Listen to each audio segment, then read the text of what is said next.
episode 34 this week of our weekly CRICKETher Vodcast. And we've got new credits for you this week, haven't we, Syd? We have indeed. And there's going to be a little bit of a challenge for viewers of this week's Vodcast. Do you want to explain the challenge? Well, what I want you to do is to go back, rewind now, go back to the credits, and can you tell us who the 4 players in the new credits are? It's a bit of a tough one, but we'll have the answer for you at the end of the podcast. Okay, so have your guesses now because we'll give away the answers at the end of the podcast. So, more Women's Big Bash League matches being played this week, and we've been able to watch a few. You've been getting up at stupid o'clock, and I've been getting up a little bit later, but still been able to watch them because of the Sydney time zone working well for us. So, do you want to fill us in on what the current situation is with the WBBL league table, Syd? Yeah, well, the Melbourne Stars are still, or are on top of the table. They remain undefeated. We're at exactly the halfway point. Everyone's played 7 matches. So the Stars are at the top. The Sydney Sixers were undefeated until last night when they came across the Perth Scorchers, and Raf, something you had predicted, finally happened, didn't it? Some divine intervention, you might say. Yes. So I've been backing the Scorchers this tournament, and for the first few games it looks like a little bit of a silly prediction, but Sophie Devine finally did her usual thing, and she hit the most amazing century. And she is, on her day, she is the best batter in the world, I think. Maybe a bit controversial, but that's what I think. And, you know, she's also one of the nicest players in the world, and you know, so it couldn't have happened to a nice person. And obviously we try not to let our personal kind of our personal experiences of players I don't try to. Okay, so you know, when somebody's nice to you and they say hello and they go out of their way to chat to you, that does make such a difference. And Sophie Devine is just one of those really lovely people. And yeah, so I'm a big Sophie Devine fan, and that's why I'm a Perth Scorchers supporter. So I was really pleased to see that result. So that's good for the Scorchers. And then the Sixers are now in 3rd place, are they? Yeah, so it's actually the Sydney Thunder that are second. They had a win against the Hurricanes overnight. It went down to the last ball. The Hurricanes are doing this again. They've done it before. They seem to specialise in losing games on the last couple of balls. But Heather Knight got another half century, so some good England news there. She also took a couple of wickets with the ball. So Sydney Thunder second, Sydney Sixers third, and then the Adelaide Strikers fourth. So the Scorchers are still out of the qualifying zone, but there's still lots of cricket to come. Everyone's still got 7 matches to play.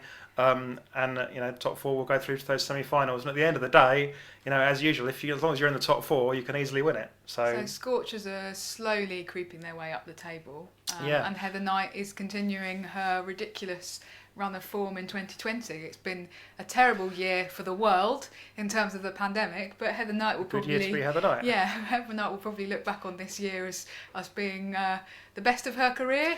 Well, she's always enjoyed playing in Australia, hasn't she? She's been successful there right from when she first went over to Australia, like 10 years ago, when she was about 7 or 8, or... Okay, it's a slight exaggeration. But she was playing state cricket in Australia in pre-WBBL days and doing very well. So, you know, it's always been a good country for her, and she's just continuing that form over there. She should have been Australian, possibly. And where are the Canes at the moment in the table, Syd? We don't talk about that, Raf. They're not last, though. No, exactly. I was trying to give you an opportunity to pick them up, Syd. They're not. They're actually 6th. Okay. So, but there are 3 teams with like 4 points on the bottom, and they have only won 1 game. Okay. So. Oh well, as you say, plenty of cricket left to play. Okay, and the other big tournament that's been happening this week has been the Women's T20 Challenge in the UAE, and we've been able to watch those games, which has been great. So what's been happening with that, Syd? Well, we've seen some of games of cricket, haven't we? We've seen 2 really close, exciting games of cricket that went down to the last couple of balls. Mm-hmm. We've seen some great performances, and then we've also seen the performance in the middle when the Velocity had a bit of a mare, didn't they, Raf? Yes, they did. They were bowled out for 47, and it was really Sophie Ecclestone's time to shine. She took 4 for 9, which is just stupid figures. And yeah, so good for Sophie Ecclestone, but in terms of the sort of talk around the tournament and the social media discussions around the tournament, there was quite a lot of people who kind of were saying basically that somehow that particular match suggests that any talk that we should have a full women's IPL is people getting a bit ahead of themselves, and that actually it reveals some kind of crisis in Indian women's cricket, or Indian women's domestic cricket particularly. So yeah, there's been a bit of talk on social media about it from a kind of negative perspective. What do you think is the wider significance of that match, Syd? Nothing is the answer. I don't think it has any wider significance. I think that these things just happen, and it was a great bowling performance.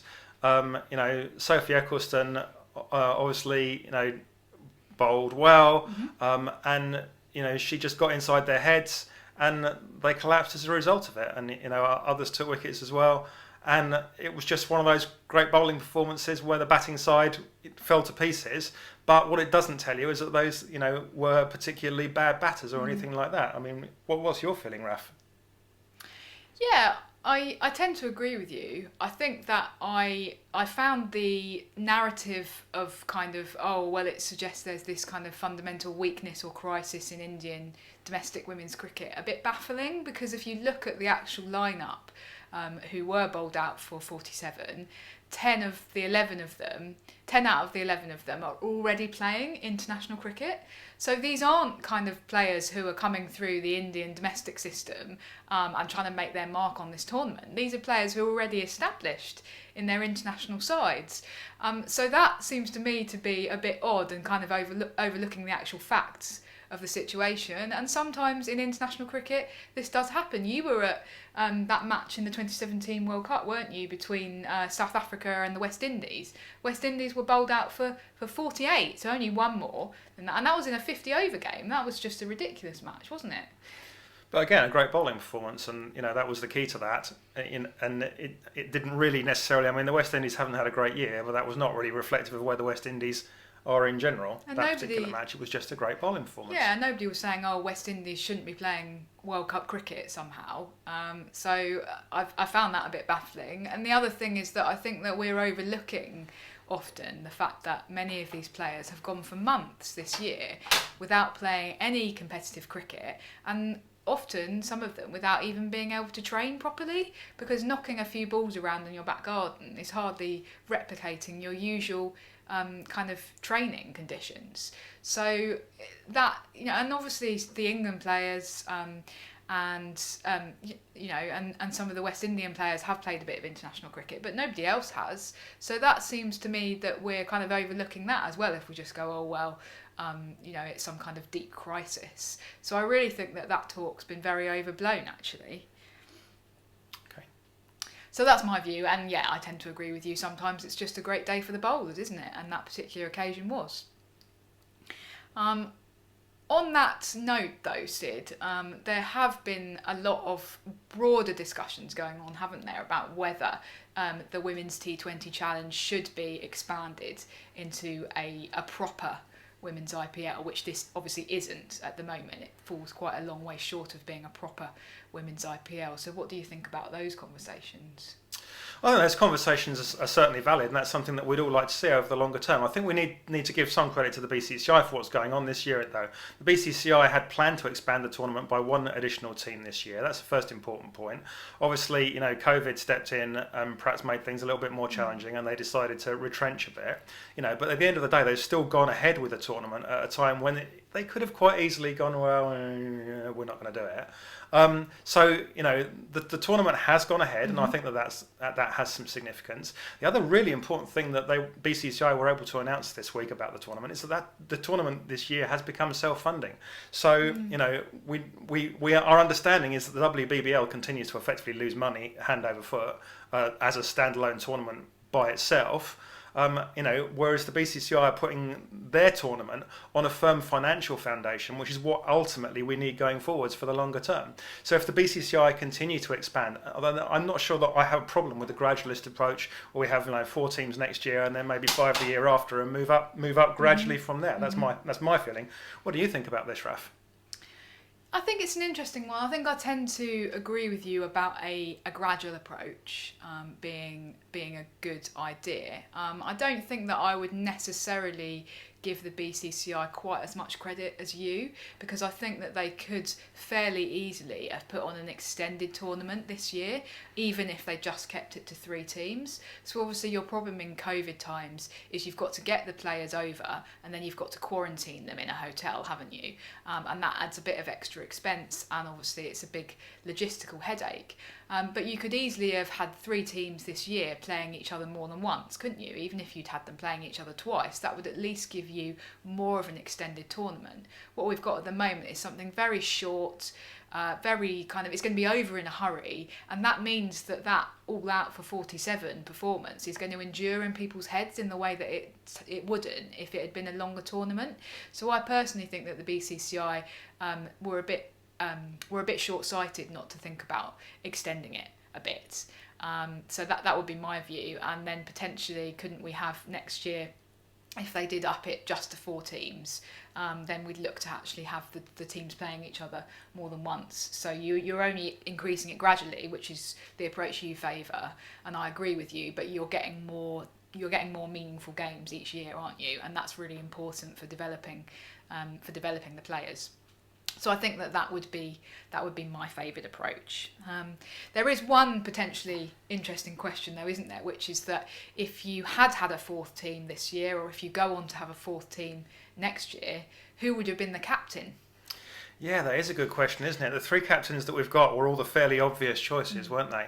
And I guess that it's one of those dilemmas which coaches often see in the game, where coaches and boards, where they have to think very carefully, because if you nominate a younger player, what you're effectively doing is creating a potential line of succession.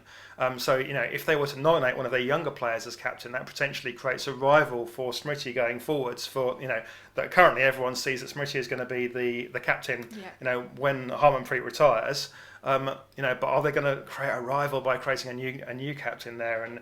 And boards and coaches don't like really doing that, do they? No. What's your feeling on that? Well, my feeling is that you should never have a fully worked out succession of your captain. I think that, yes, it's good to put in place plans and have it in mind that we might have this person coming forward, but I don't think that your next captain should be sat there for a few years knowing that they're going to be handed the role when the current captain steps down. I think that has the potential to, it creates a situation where you have a player who effectively knows that their place in the team is 100% secure no matter what, and I just don't think that's ever a good thing in international cricket.